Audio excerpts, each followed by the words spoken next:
Welcome to FRC Media News for Thursday, July 21st, 2022. I'm Keith Tebow. President Biden addresses climate change during a visit to Somerset. The city's director of health remains concerned about the spread of COVID and the rates of vaccinations. And Legos, bugs, and birds come together at an event sponsored this week by the Creative Arts Network. All this and more coming up. Well, hello, Massachusetts. President Joe Biden was in the South Coast this week talking climate change after visiting the site of the former Brayton Point power plant in Somerset. With the backdrop of the Braga Bridge into Fall River, the president praised the work being done by state and local officials in transforming Brayton Point from a polluter to a clean energy leader. 5 years ago, this towering power plant that once stood with cooling towers 500 feet high closed down. The coal plant at Brayton Point was the largest of its kind in New England. 1,500 megawatts of power, enough to power 1 in 5 Massachusetts homes and businesses. For over 50 years, this plant supported this region's economy through the electricity they supplied, the good jobs they provided, and the local taxes they paid. But the plant, like many others around the country, had another legacy. One of toxins, smog, greenhouse gas emissions, the kind of pollution that contributed to the climate emergency we now face today. Today, Brayton is on the frontier of clean energy in America. On this site, they'll manufacture 248 miles of high-tech, heavy-duty cables. Those specialized subsea cables are necessary to tie offshore wind farms to the existing grid. Manufacturing these cables will mean good-paying jobs for 250 workers, as many workers as the old power plant had at its peak. And the port. The president announced additional funding to communities greatly impacted by climate change, citing the 100 million Americans currently under severe weather advisories and suffering from extreme summer heat. The president says he will take more executive action to protect the lives of this and future generations of Americans. So we have to act. Extreme weather disrupts supply chains, causing delays and shortages for consumers and businesses. Climate change is literally an existential threat to our nation and to the world. So my message today is this: since Congress is not acting as it should, and these guys here are, but we're not getting many Republican votes, this is an emergency, and I will look at it that way. I said last week, and I'll say it again loud and clear. As president, I'll use my executive powers to combat the climate crisis in the absence of congressional actions, notwithstanding their incredible action. Congressman Jake Auchincloss, who represents Fall River and Somerset, traveled to Brayton Point with President Biden. He's still looking for congressional action to pass meaningful climate legislation, despite roadblocks in the Senate from the likes of West Virginia Senator Joe Manchin. We need climate action. It is one of the existential challenges of my generation. We need clean energy tax credits, specifically insofar as southeastern Massachusetts is concerned. The investment and production tax credits for offshore wind would be a major engine of economic development, and I strongly have been fighting for them. And to me, I'm not ready to give up on climate action through Congress until the very last day of the 117th Congress. And I'm certainly going to be working both with my colleagues in the Senate and the House, as well as with the President directly on actions that we can take both with and without Joe Manchin. Offshore wind was front and center for Congressman Auchincloss last week when he voted against funding the Defense Department budget for the coming year. A provision in the spending bill calls for strict regulation as to who can serve on specialized vessels that transport wind turbine parts to their offshore construction sites. There's only 3 of those in the world, and they are crewed largely by European sailors. We're building one more stateside in Virginia. Costs $500 million, taking 3 years at least. There's an amendment that says basically that these vessels can only be crewed by American sailors. Now, I recently helped secure $2 million to train American sailors to work on vessels just like these. I'm all about it. What I am not in favor of is an amendment that would simply prevent these vessels from being used, period. And that's what this amendment would be doing, because these vessels have plenty of work elsewhere. They already have a European crew, and they simply just won't come to the Eastern Seaboard to install these projects. We're building more ships. We're training more mariners. We'll get there within 5 to 10 years. We're going to create a lot of good jobs and economic development in southeastern Massachusetts. But this amendment would throw the baby out with the bathwater. It's extremely short-sighted, and frankly, it's dangerous to our clean energy goals and to our efforts to build a new cluster of economic development. The congressman also voted no because he feels the Defense Department budget is too big. There is no government agency, there is no, certainly not the Pentagon, who's ever going to say, hey, you know what? We don't need as much money. That's not how Washington, D.C. works. They're all asking for more money. And Congress just keeps on shoveling them tens of billions of dollars more, even more than the president asked for. And the president always asks for a big number, expecting it to get trimmed down. This went the opposite. Congress actually added more money onto the president's initial budget. And when you do that, and everybody, all of our listeners can appreciate this because we all see it in our day-to-day lives, when you do that, when you create this trough of never-ending money, there's no constraints that impel innovation, that force trade-offs that are necessary, that require bureaucrats to tighten their belt a little bit. We need to impose some rigor and some tough accounting. The number of workdays for Congress is limited for the rest of the year, with members in their home districts during August and October in preparation for Election Day. Congressman Auchincloss says his focus before Congress adjourns, regardless of Senate support, is the passage of elements of President Biden's Build Back Better plan, including on health care. Medicare negotiation of drug prices, which could help fund subsidies for Americans who are buying health insurance on the Affordable Care Exchanges, is a deal that's on the table and that I would certainly vote to support. Like I said, healthcare is an area where the president and Congress have a lot of influence, and we should be using it so that in an area of the economy that takes up a lot of wallet share for working families, we're able to have downward pressure on prices. And indeed, actions already by the president and Congress have kept healthcare inflation amongst the lowest of all major sectors, certainly lower than food, energy, or used vehicles, for example. Much of Fall River and the rest of the country have turned their focus away from the COVID-19 pandemic since the onset of vaccines, the loosening of restrictions, and the reduced number of infections. But City Health Director Tess Curran says we should not fully let our guard down against the disease. While a lot of folks are over COVID, COVID isn't over with us. It's still really, again, right now we're seeing that very highly transmissible variant. So I worry about when people do, let their guard down completely. I know it's a challenging 2 years, and we've all been through a lot, and I am also tired of kind of having to think about this all the time. But I think weighing, the benefits and the risks, or really evaluating, if you're going to go see your grandmother, really thinking I should test ahead of time, or I should take some precautions, maybe wear a mask, being just mindful of the population that you're seeing, testing as much as possible, wearing a mask, doing all of those things. The latest weekly COVID and vaccination numbers released last week show a pattern of flattening over the past few months. 111 cases of the virus were reported last week, up from 99 the week prior. Fall River now has 31,569 total cases since the onset of the pandemic. Vaccination rates remain flat, with 67% of all city residents having received at least one dose of the vaccine and 60% fully vaccinated. Only 27% of all city residents have received a COVID-19 booster. Ms. Curran says while COVID infections are likely to spike when the weather turns cooler this fall, it's important for those who have yet to be vaccinated or who are eligible to receive a booster to consider doing so to limit the severity of the illness if infected.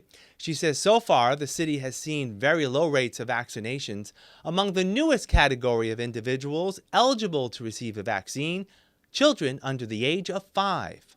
Right now, the most recent data indicates that 0.5% of that population has been vaccinated here in Fall River, so we have our a lot of work to do in terms of getting those numbers up. Vaccines, particularly amongst this age group, continue to be the most effective way at preventing infection and keeping folks out of the hospital and having mild symptoms. This group in general, they're really unable to wear a mask for the most part, socially distance. So it's important that these little ones are getting the most protection they can, which means getting vaccinated. These vaccines are safe and effective. So what we really need to do is get that information out to parents so that they can make an informed decision and make it easy for them to seek out vaccinations. Ms. Curran says she understands parents' concerns over the safety of the vaccine, but says many unvaccinated children are not without risk when it comes to experiencing severe symptoms of COVID. Some folks think that, their children are less likely to have really negative health outcomes. And while that is the case, there still have been a large number of kids who have had COVID. Long COVID does exist within kids, so we're seeing that. We're seeing, repeat infections can potentially result in more long COVID symptoms. And, we have seen, across the country, deaths in, under 5, under 18 in that youth population. So while their infection may be more of a mild symptoms, there can be really consequential and negative health outcomes with a COVID diagnosis for children. Ms. Curran says the best vehicle to find COVID vaccination information in Fall River is through the city's frvax.com website or the state's vaxfinder.mass.gov site. Well, those numbers are small and they're trickling in. We are seeing them, and I think that there's still a lot of value in that, and we are still really trying to engage with those populations that haven't been vaccinated. So again, it's so important that if you're eligible for a vaccine and or a booster, that you take advantage of that. Right now there are some incentives going on for people who are receiving a first dose. So at our market basket clinics, if you receive a first dose, you're eligible for a $100 gift card provided you're a Massachusetts resident. Those seeking at-home COVID tests can still get some free of charge at the Fall River Public Library on North Main Street. A couple of updates now from the city of Fall River. Mayor Paul Coogan says he and the city council continue to look at improving ordinances to restrict the illegal use of ATVs and dirt bikes on city streets. A lot of those laws are already on the books. They just have to be enforced properly. I think we've confiscated 4 or 5 bikes already this year from people. We are asking the public to help us if they know of a garage where they're warehousing these bikes before they go out riding. We'd love to know where that is. If we get complaints, we try to address them. I know, we're under a no chase policy because we don't want to see, the regular citizens get hurt by a police chasing a guy who's just so reckless he won't even put a plate on a bike. So we have to be careful, but at the same time, it's just a statewide trend that these people go out riding around with dirt bikes and off-road vehicles on the public streets because they think it's funny or something. But again, we're going to get a handle on it, and we're going to work hard to stop it. The mayor's office is also looking at the status of unexecuted letters of non-opposition to establish marijuana dispensaries in Fall River, letters that were initially issued by former Mayor Jaziel Correa. I think a few of the people who have done nothing with the letters, we're going to be able to pull those letters back and start over. But that is a problem. We have, I think there's 14 letters out there, Keith, and we know people that have obviously moved forward with theirs. I think there's there's 3 commercial, retail, adult sale places in Fall River right now. There's 1 medical one in addition to them down north. But again, if there's 14 letters out there, I don't know if Fall River could withstand 14, retail establishments. I don't think 4 is the number, but I don't think 14 is the number either. So we're going to have to come to some kind of a resolution on these inactive letters that have been given out to people during the Career Administration. The city has also announced that Government Center will be open as a cooling center for those looking to escape the severe heat. Government Center will be open on Friday from 10 a.m. to 3 p.m. and Saturday and Sunday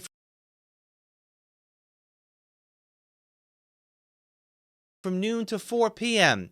Residents are asked to enter through the 3rd Street entrance. We'll have more FRC Media News right after this. Here are some job descriptions on the latest hot jobs list from the Mass Hire Fall River Career Center. Strength and conditioning trainer. Durfee High School, located at 460 Elsbree Street, is looking for a full-time strength and conditioning trainer, responsible for developing and implementing strength training and conditioning programs for student athletes. Job number 172-69725. Inside Sales Customer Service Representative. Triangle Refrigeration, located at 425 Pleasant Street, seeks a full-time inside sales customer service representative, responsible for selling the company's products and services for prospective and established customers. Job number 172-70786. Store driver, Advance Auto Parts, located at 234 Tucker Street, is seeking a part-time store driver, responsible for delivering parts to commercial customers and assist with task and inventory processes in the store. Job number 172-70085. Janitorial technician. Family Service Association, located at 101 Rock Street, is looking for a full-time janitorial technician. For more information, call 508-677-3822. Whirlpool Corporation, located at 600 Airport Road, has an immediate need for the following full and part-time positions. Engineering Senior Analyst, job number 172-71712. MIG Welder, job number 172-71711. For more information about these or other positions, visit Mass Hire JobQuest at jobquest.dcs.eol.mass.gov or call the Mass Hire Fall River Career Center at 508-730-5000. The Creative Arts Network, also known as CAN, sponsored an event this week for kids of all ages, linking their love of Legos with learning about the environment. CAN Executive Director Sandy Dennis says the program, entitled Lego, Insects, and Birds, combined art with the teaching of nature. Kids love Legos, and we've been doing a little bit of research on keeping and staying green, and people this time of year want to stomp on all those bugs. So we thought it would be a good idea to add a fun, artistic, educational twist to bugs, birds, insects with Legos. So we commissioned artist Cody Wells to build us some life-size, or actually oversized, bird, bugs, and insects, and through Legos, and then have the kids come and actually build a Lego bird. Everybody knows about the birds and the bees and the flowers and the trees, so, you know, they can relate this to them and the importance that it is to the environment, really, you know, because people feel that, you know, I'm going to kill that bee or I'm going to step on that ant, but there's a purpose to having them. They serve a purpose to us for our environment. The educational afternoon also included a sampling of food such as honey that is produced by insects. Brick artist Cody Wells is a lifelong fan of Legos and Lego art, and he says he gets excited over how many ways children interpret their Lego creations. When I was 6 years old, I was at a grade school in Missouri, and the firemen came, and the two cool boys, that was like their cool thing. They wanted to be firemen. So I went over to my teacher right before the bus and I said, could the Lego guy come next week? And there wasn't one. So this is just the icing on the cake whenever I can do any type of entertainment or provide something that maybe wants the kids to get off their screens and go home and build with Lego. There's many ways to make a cardinal or animal or anything with Lego. So if I tell them that I'll make something, one thing, I like to see how many different ways that they can come across in doing that. Because it's not about what I see, it's about what they see and what they want other people to see that they made. I made things as a kid that probably looked nothing like I thought that they looked like, but I worked with all that I had. So that's kind of where I go with when I do the challenge. It's just fun. If you've been downtown or near the Doran School this week, you've likely seen the early stages of 3 murals being created as part of a project spearheaded by the Fall River Arts and Culture Coalition. 2 are on the Potter's Printing Building, formerly the home of the Herald News. The third is at the Doran School. Portuguese artist Ad Fuel is painting over the old Herald News logo and is incorporating traditional Portuguese tile design. Churches, of course, they were like the patrons for a lot of artists. So there are a lot of churches that have pattern tiles and pattern tiles on them. But it also became quite popular amongst, everyone back in the days. And now it's making a comeback, I would say. Tiles are getting back into, decorative tiles are coming back into like becoming a cool thing again. In my style, it's heavily based on patterned tiles, right? So tiles can also be scenic, can also be figurative, but my style is really based on patterns. When I was doing this, like the concept for this mural, and I was thinking about what should I paint here, the idea was like pretty straightforward, as in Fall River has such a big Portuguese community, and I just, I didn't have to, there was not the need to change my style a little.